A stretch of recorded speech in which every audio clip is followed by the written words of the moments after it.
Hi friends, welcome to விசை ID. நான் உங்ககிட்ட பேச வந்திருக்க டாபிக் என்ன அப்படின்னா, உமன் எம்பவர்மெண்ட் அப்படிங்கிற ஒரு டாப்பிக்கில் தான் நான் உங்களோட பேச வந்திருக்கேன்.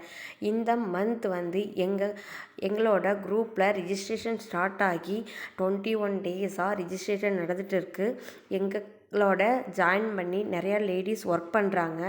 அவங்கள போலவே நீங்களும் எங்கள் குரூப்பில் இணைந்து ஒர்க் பண்ண ஆசை இருந்துச்சு அப்படின்னா, ஸ்க்ரீனில் தெரியிற நம்பருக்கு கால் ஆர் மெசேஜ் பண்ணி நீங்களும் எங்களோட சேர்ந்து இன்கம் ஏர்ன் பண்ண ஆசைப்பட்டீங்க அப்படின்னா, ஸ்க்ரீனில் தெரிகிற நம்பருக்கு கால் ஆர் மெசேஜ் பண்ணுங்கள். எங்களோட குரூப் மெம்பர்ஸ் உங்களுக்கு ஹெல்ப் பண்ணுவாங்க. No investment free, training free, எல்லா எலிஜிபிலிட்டியும் உள்ள எங்கள் குரூப் உங்களுக்கு எல்லா ஹெல்ப்புமே எங்கள் குரூப் மெம்பர்ஸே பண்ணி கொடுப்பாங்க ஃப்ரீ ட்ரைனிங்கோட.